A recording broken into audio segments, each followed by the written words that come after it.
As Gladys Berejiklian today visited her shrine of sorts, It's been enormous comfort to know people care. her federal counterparts raged against the corruption watchdog that triggered her downfall. It's a little bit Spanish Inquisitionist. I think ICAC has been a failed experiment. Its broad sweeping powers of inquisition and compulsion have seen lives destroyed over trivialities. You've got to have processes that assume people are innocent before they're thought to be guilty. The PM dismissing calls for a New South Wales-style federal ICAC as attention turned to a long overdue Canberra clean-up. The truth is that here we need to restore confidence in our political system.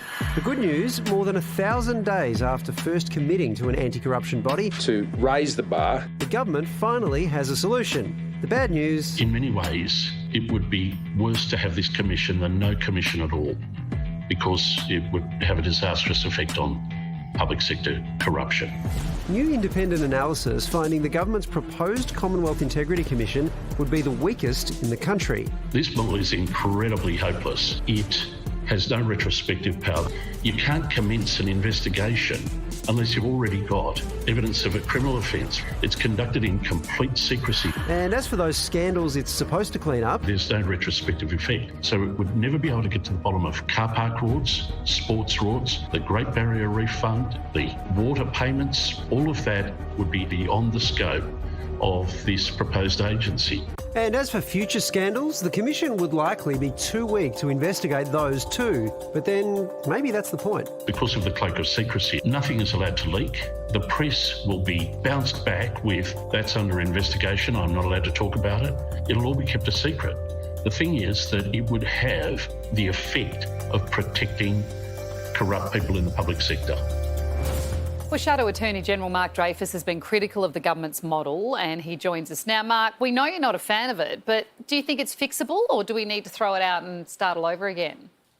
I think we need to start again. It's not good enough. It would be the weakest watchdog in the country, is what the Centre for Public Integrity called it. More of a lapdog than a watchdog. And I think we need to start again. Well, what would you propose as a better system, Mark? I think we need a powerful, independent, national anti-corruption commission with all of the powers of a standing royal commission that can act on its own motion, can act on complaints from anywhere in the country, and to fill the gap that we have at the national level. Every state and territory's got one of these anti-corruption commissions, and we need to have one at the national level. So an example of what you're proposing is the New South Wales version, which seems to have the kind of powers you're talking about.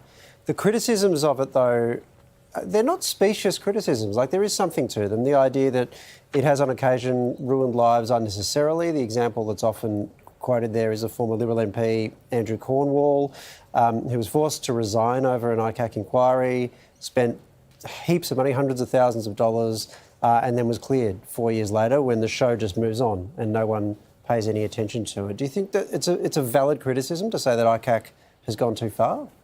I think we can all point to, in every state and territory, errors that have been made by these anti-corruption commissions, but that's not a reason for not having one. That's not a reason for throwing them out. It's a reason for getting the settings right. We've got a tremendous advantage at the national level. We can make sure that our anti-corruption commission is the best in the country by picking the best features of each state and territory commission and avoiding, I hope, some of the errors that have been made in the past. Yeah, I suppose it's about the settings, though. Do you think that New South Wales got the settings wrong? I think that there have been some criticisms, and that's why there have been adjustments made in the more than 3 decades that ICAC's been in existence. I think that the settings are pretty much right. I think there's been some ridiculous criticisms made in recent days of the New South Wales ICAC, which is simply doing its job. One of the interesting elements of this is that ICAC's there really, or any version of this, is there to give the public confidence in politicians and in the political system. Is there a danger, though, that it can do the opposite and that ICAC may have done that by, getting rid of premiers that are widely respected, seen as competent, and people who have been of integrity, seeing a premier in New South Wales disappear over a bottle of wine, that actually what it does is it erodes confidence in the political system unnecessarily? I think that all politicians and all commentators need to be very careful not to attack these anti-corruption commissions simply because they don't like what they've discovered, because they don't like outcomes. Bear in mind that the former Premier of New South Wales, Gladys Berejiklian, resigned of her own volition. No one required her to resign. Nothing about the ICAC scheme required her to resign.